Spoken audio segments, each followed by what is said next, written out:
this session is Dr. Sarah Louisa Birchley from Lakeland University. And the presentation is entitled Constructing Identity as a Transformational Leader Through Crises and Autoethnography. Thank you so much. Hi everybody, lovely to meet everyone today. My name is Sarah Birchley and I work at Lakeland University. I've been at that university for 17 years now, and I'm a full-time tenured faculty, and I've kind of worked my way up during my time there, and I became the director of the International Exchange Centre at the beginning of COVID. So I've been to a lot of presentations over the years, but I haven't seen many presentations where people are talking about leadership in management and leadership and management in higher education from kind of our perspective as being maybe non-Japanese leaders in this context. So that's why I'm kind of here today to A, reflect on my experience, B, hopefully inspire some people, and C, almost use this as a therapy session for me to tell you my experience over the last 2 years. So as I mentioned, I became the director of the International Exchange Centre right at the start of the pandemic. So if we're thinking there, what are we going to do with international education? The first thing was to bring everybody back. So what I've decided to do today is to explain a little bit about my context, my team, and then how we managed throughout the pandemic. So I have a team of office administrators and also faculty members as well. I work with faculty members from human science, global communications, and business administration. And I have 2 deputy directors underneath me as well. I have an office manager, some academic administrators that work on specific programs, and then also some interns. So all of us together are part of the International Exchange Centre, and our job is quite big. We run all of the inbound programs, that's short-term and any new entries, internships, things like that. All of the outbound programs, so short-term programs, long-term, language programs, experiential learning programs, internships. We do outreach, usually on campus as well, so those are kind of events, things like career guidance, creating buddy programs for the students, that kind of thing.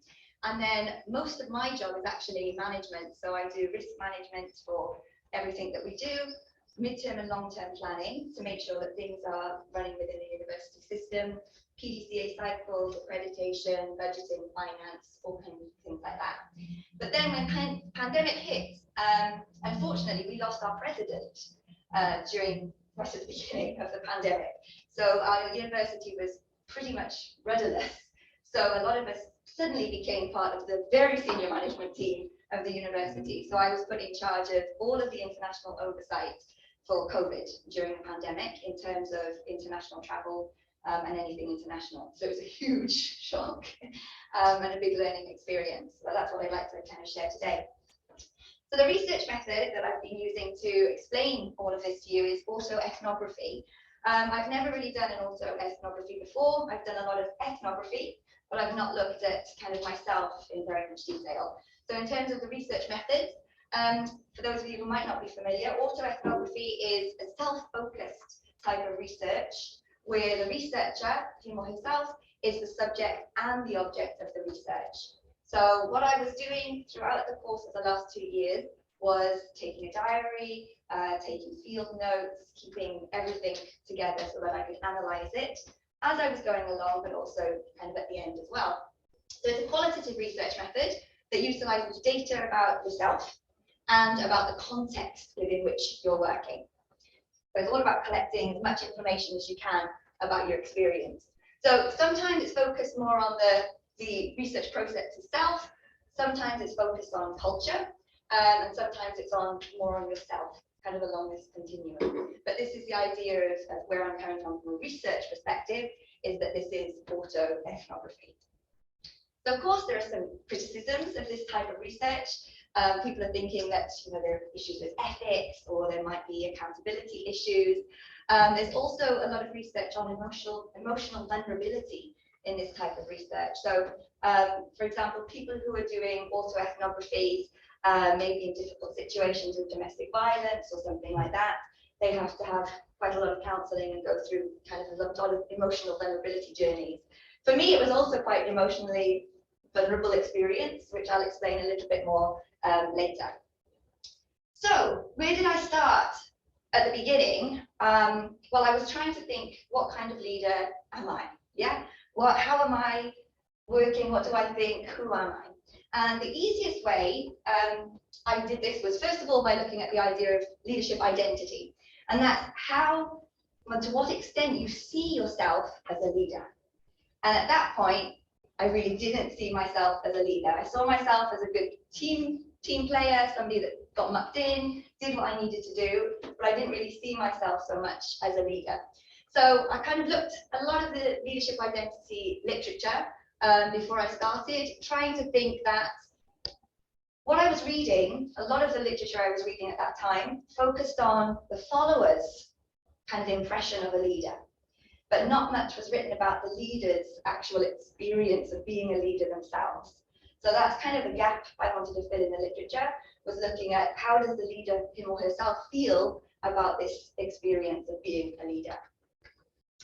So how did I assess my leadership style at the beginning? Well, probably many of you have done personality tests over the last few years, possibly. You might have done a Myers-Briggs test. Anybody familiar with those? Or kind of the 4 quadrants, the 4 colors. So I did the Birkman test, which is a test that came out of Houston many years ago. The professor, Dr. Birkman, who did the test, originally made the test, he was a fighter pilot during the war, and he was intrigued to know how everybody in his airplane saw the experience of bombing or being in war from a different perspective. So after the war, he studied psychology, and he created this Birkman test. So I took the test to find out how I saw the world, what kind of leadership style I have, and what I could take from that to use in my context. So I found out that I was a knowledge specialist, apparently, where I like to utilize and lead by example and lead by my knowledge. I use delegative management practices, where I kind of like to use my resources that I have and make a plan that I try to get everybody on board with. I don't exercise authority very well. I'm not a you must do this type of manager at all. I have a very positive attitude. Anybody that knows me here knows I'm a very positive person. And I'm highly motivated to be able to do something. So this is the information I had at the beginning. And then I also knew that I had a positive commitment to my organization. Even though we were in a time of crisis, things were very stressful, I felt very committed to wanting to make change and to be positive about the situation. Very social. I like to be holistic, and I use my experience and my intuition quite a lot. So the Birkman test comes up and it gives you a lifestyle grid. If you want more information on this, I can share it with you after. But this was a very good starting point for me to think, okay, who does the Birkman group think I am as a leader? Then I looked at lots of literature on leadership styles and management styles, and I really felt that the closest fit to the way that I wanted to lead and manage the faculty was to be a transformational leader. And so I felt that this was a very good fit to the way that I wanted to approach being the director. And so I decided to focus a lot more of my reading on how I could be like this and then put this into practice within the workplace. So in transformational leadership, there are what they call the 4 I's. And so research by Bass and Avilio came up with the 4 I kind of framework, where you have the 4 I's of transformational leadership. First one is idealized influence, where a transformational leader behaves as a role model. That's one particular type of leadership. There's inspirational motivation, and this is where the leaders try to motivate and inspire their followers. The third type is intellectual stimulation, and this is where the leaders stimulate an innovation and creativity. And the fourth one is individualized consideration, and this is where transformational leaders act as a coach or a mentor to the people that they are supporting. Okay, so I'm going to talk just basically about 3 of those today. I don't feel comfortable or in a position to talk about whether or not I've really motivated or inspired people, but I'm going to focus on the other three and how those have come about during the course of the last 2 years. So basically, transformational leadership is this. You catalyze and then curate a culture that you can invite change with that culture. So it's important to create that culture within the section to be able to make the change happen. And one of the key points that came out from the literature was to be able to create a psychologically safe space for change. And that means making a space where people feel it's okay to fail. And of course, during the pandemic, none of us really knew what we were doing. So the most important thing was having an atmosphere where everybody that I worked with felt, hey, it's okay if we make a mistake. It's okay if we fail. It's okay if something goes wrong. Of course, that's not the case when you're managing somebody that might be, you're managing a student situation where a student's in a dangerous place. You have to, you can't fail in that kind of situation. But if there are mistakes, you have a safe space to be able to look back and reflect on it. Okay. So what happened during the course of the 2 years? Well, right at the beginning in April 2020, I've kind of slightly color coded it on here. The yellow, this isn't everything that was done, but these are some of the key aspects. The yellow kind of covers all of the administrative tasks that we had to do, the managerial tasks right from the beginning. So initially, bringing all the programs and students back, grounding everything, starting from scratch, getting everybody back safe and sound. The second was to create risk management procedures right from the very beginning to make sure that whenever this kind of thing happened again, we were ready for it. But I think the most important thing in terms of the analysis of the constant management practices that we had to do was analyzing government guidance and then developing a feasibility framework to restart study abroad. Because right at the beginning in 2020, we were thinking, we want to start it again. We have to start, but how are we going to make that decision to start? We're not just going to sit and wait. We're going to have a strategy and a plan right from the beginning. So the toughest part was working with the Japanese government guidelines, which, you know, those of you who've been in this situation, they're coming in and this country is level 4, this country is level 3. But okay, if it's level 3, you can't go there, but our internal document says you can. So all of these kind of contradicting statements that were coming out from different places, we had to try and filter through that information and then create frameworks to be able to make decisions based on the data that we were collecting. We also had to think about our foreign employees in the university. Of course, many of us were stuck away from home, couldn't go home for 2 years or more. So how do we protect and take care of the foreign employees as well? Then in terms of what we did for students, immediately we started to reach out digitally and virtually. We did a lot more with social media. We started to hold online programs almost immediately, working with our partners to be able to do COIL type programs, anything that was online, an online presentation, an online workshop, lots of different things like that with partners, not just in the US, but in China and Korea, and then into the following year as well. We continued to do what we were doing, but we kind of started to build a lot more for the students. We created new certificate systems. Those of you that work and know about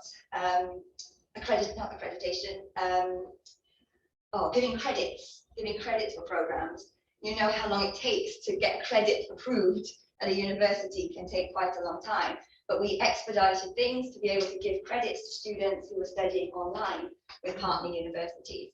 So kind of being quick and reacting as quick as we could to be able to get the students motivated and also support them and give them credits for new types of ideas. So we started our long-term study abroad this year. We restarted everything from January.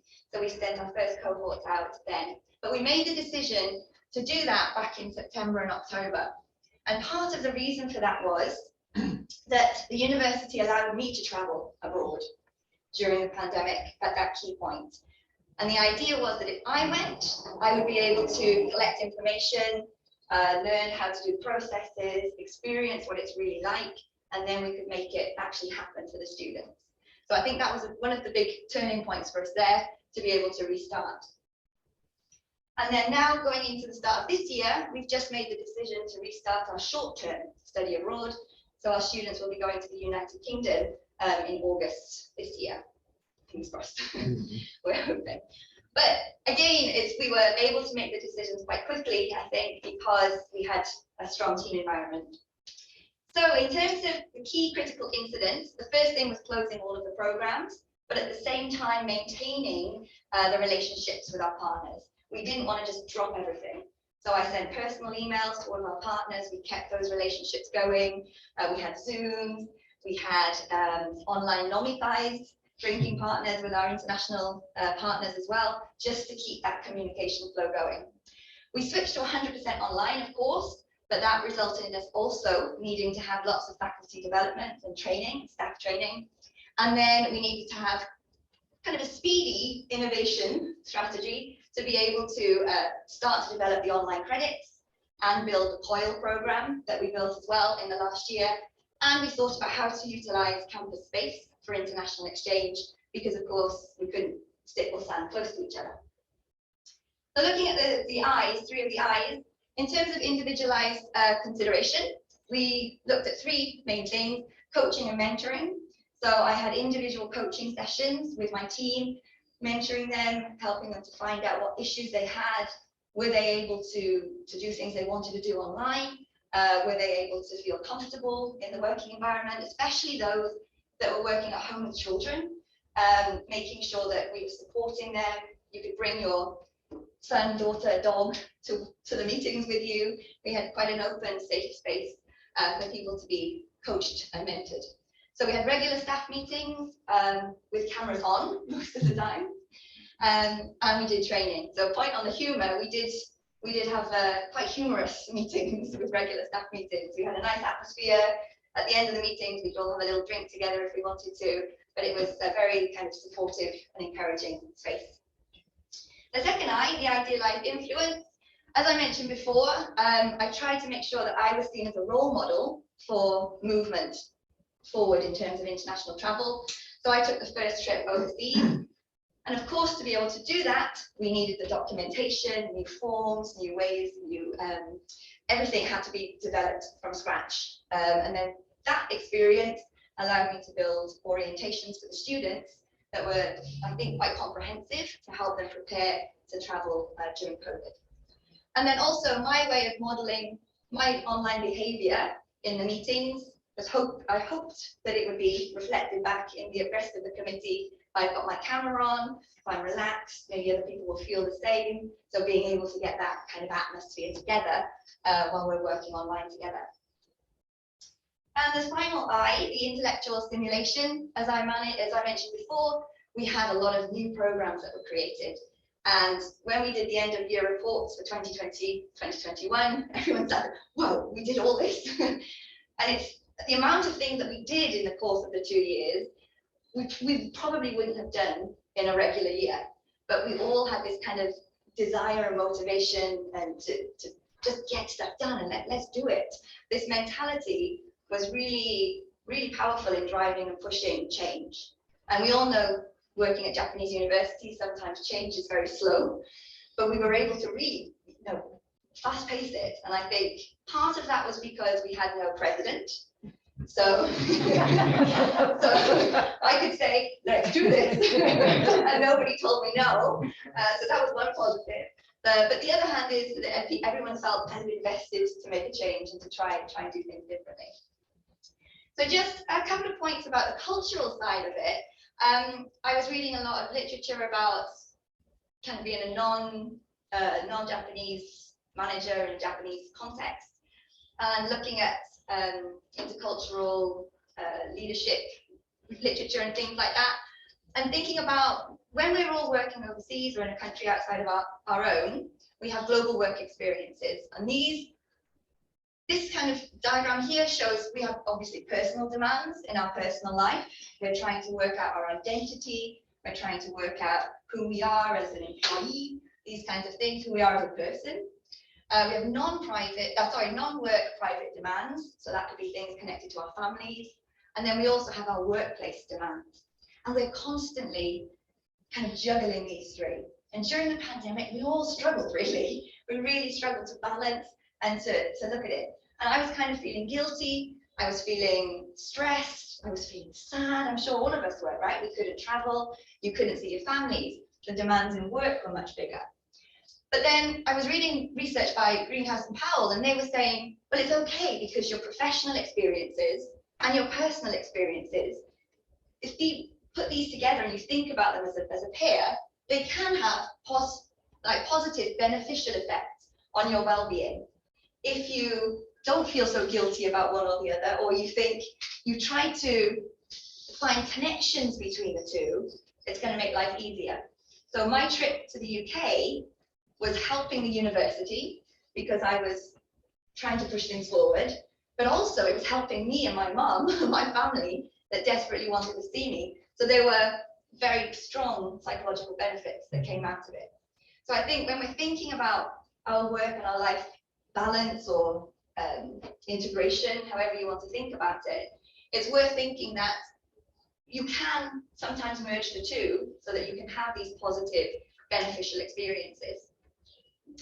The second point, culturally, was the philosophical differences in mindset towards COVID. And of course, when you've got teams of people working together from different cultural backgrounds as well, we had kind of the zero COVID approach and the with COVID approach.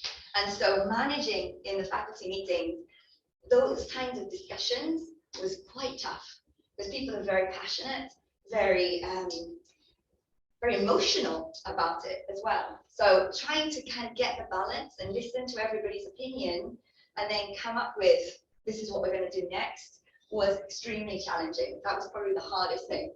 But then kind of went back to the literature and I thought, well, transformational leadership is concerned with emotions, values, ethics, standards, and long-term goals. And so this was really what I had to keep in my mind when we were making these decisions, was respecting people's emotions, people's values, and listening to kind of how they were feeling personally and take it on board and not just say, oh, okay, I'm not going to listen to that. This is what we're going to do. Really took a lot of time to listen carefully. So what I've been thinking to give at the end of this presentation, I think, was the idea that how can I or how can you work out what your leadership style is? And from my personal journey, the first most important thing was to know more about myself, know what my values are, because your values are your yardsticks of behavior. And so if you know who you are and how you act, that's likely how you're going to be able to be the type of leader that you want to be. The second one is to identify your weaknesses. I'm not that great at delegating, and I have very, very limited ability to deal with details. I'm not a real detail person, which of course in Japan is problematic at times, but I've learned to be much better with the details now, and I've learned how to look and examine things in a lot more detail. So yeah, that was definitely important to identify your weaknesses.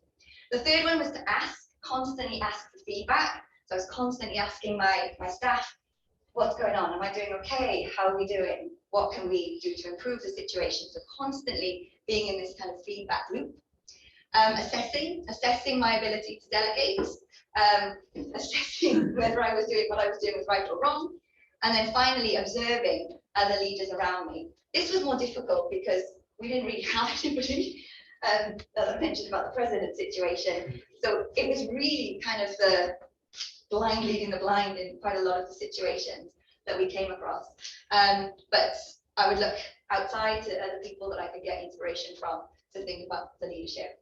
So it's been a little bit self-indulgent talking to you and telling you about this journey, but as I said, it's partly because I don't think there have been many people talking about this kind of thing in the conferences that I've been to over the years.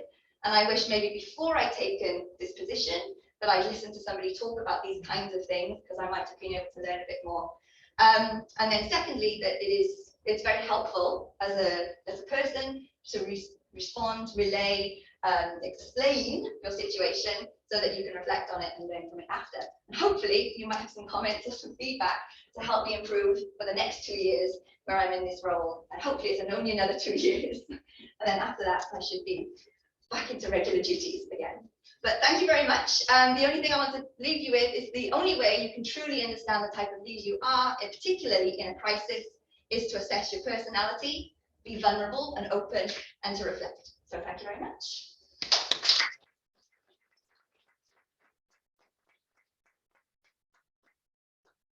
Questions, please.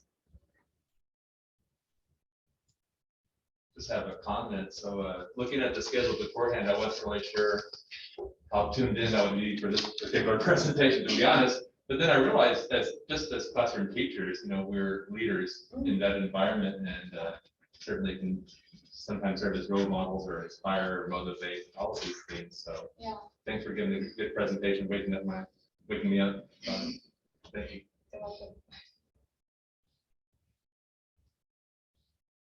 Howard, maybe you want to, I want you want to. Go ahead. Just sort of a small thing that you mentioned that really resonated with me was the fact that you were able to maintain communication with your partners through the whole. One issue that we had was at our partner institutions, there was so much turnover that we lost the relationships. And we're working with entirely new people now that we don't know. And so one of my big jobs in the next, if I'm ever able to travel again, is to go build new relationships with brand new people. And I feel like I've started from zero. Yeah. So I wonder, how were you able to maintain relationships where obviously your staff is changing, their staff is changing, the personal connections are difficult to manage? How did you So what deal with that? so I sent almost kind of monthly newsletters. They weren't quite monthly, maybe every 2 months, almost like a newsletter to the head person of the partner universities to just keep that flow going. So we were able to say then, oh, actually, we've lost so-and-so, and they've lost so-and-so, and you're going to have a new person like this. So it was right from the beginning. I think more like every 2 months, sent personal emails out, and just very direct, hundreds of emails directly to the people. We did lose one of our partners in Australia because they changed their entire program and cancelled their program. So what we did immediately, 2 days after they opened the border, I went to Australia. I went and I did a kind of a recce. I went to 8 universities in Australia and contacted them, did a cold call, went and spoke face to face. And if anybody wants partnerships in Australia, now is the time. They are desperate to get partnerships. So yeah, just as soon as we were able to get out, then went straight out face to face. Yeah, and people were really, really responsive. You're welcome. I was wondering what the makeup is of the people who work under you in terms of Japanese and international faculty.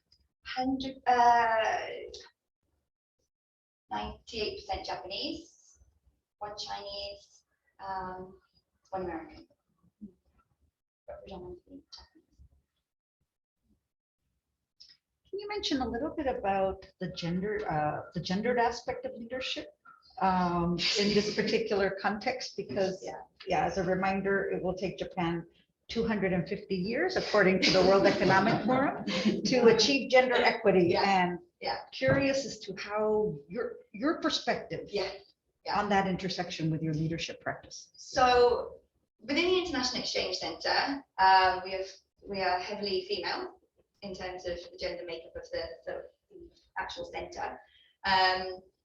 But I work in the business faculty, and I also work in the graduate school. And in the graduate school, I am not only the only female, I'm also the only foreigner. And it is tough. It's really, really tough, because it is very much kind of that old boys network. And a lot of the men I work with in the faculty have already been to university together. They've been the same guys, they're in the same groups.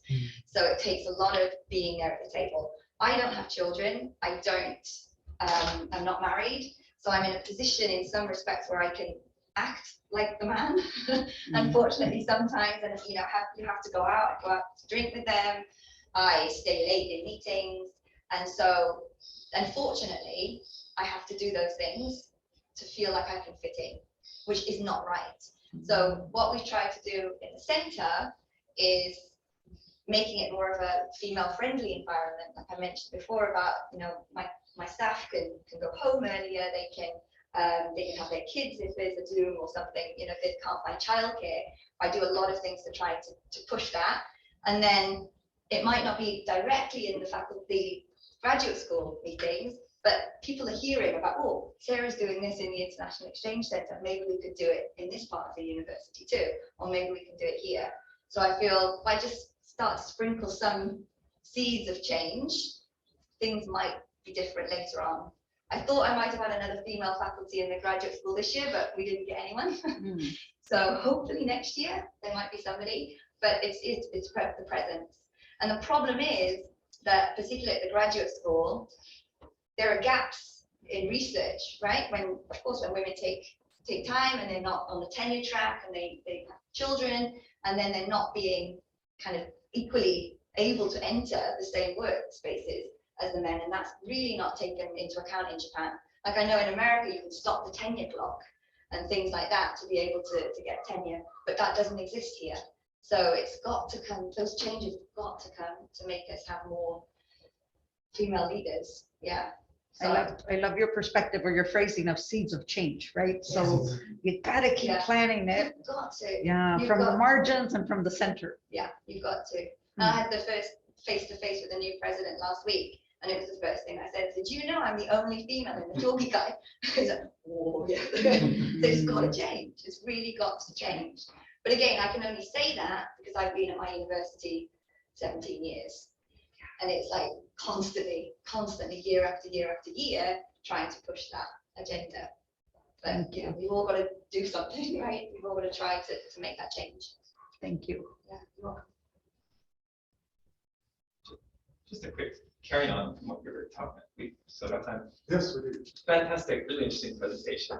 So you started this, and it looks like you can't, like most Japanese universities, when there's a head, a dean, you're going to come up against a lot of problems. So you've created this really, really interesting program. You've ran it for a couple of years.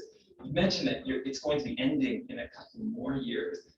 How do you pass that on? So you've created this culture and these ideas.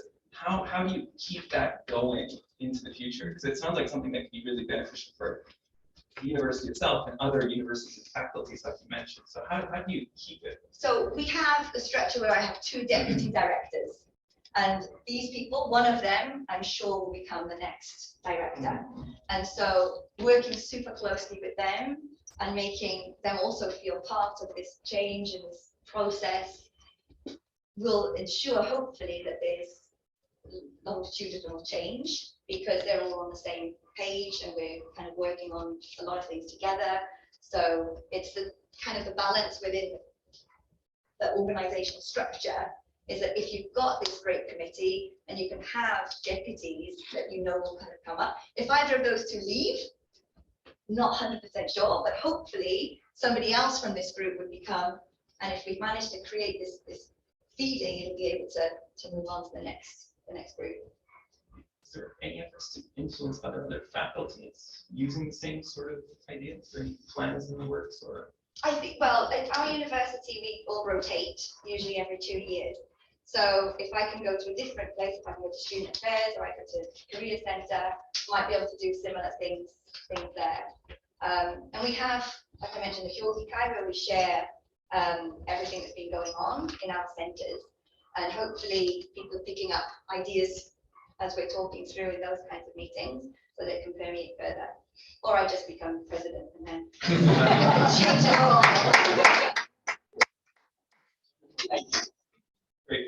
Actually, I don't know if that was planned humor or. I'm being serious. My question is that you're at the director level. So now when you change positions, you're rotating amongst the director level. Do you have plans of going to like the presidential senior executive kind of level? Because that sounds like that's the track for you. I would love to, yeah. if anyone's listening, Mhm. tell him, yeah, I would love to get to vice president or something where I can really feel I can make a big change. Yeah. I don't know if it would ever happen, but. No, because Yeah. at two different universities, actually the few different universities I've worked at, it seems there's always a conversation stopper or continuer, like, well, we have to take that to the president. Or it doesn't really, we have to take that to the deans because the president is a pushover, or it's in the president's hands or something like that. So it's like, it's always at that, the decision goes to the, Yeah. and then somebody makes the excuse of, well, it's this person's honko that we need. And if the person at the top is like, all right, there's the honko, now go do it. Yeah. There's no excuse, right? So. I think the joy about my university is that it's small.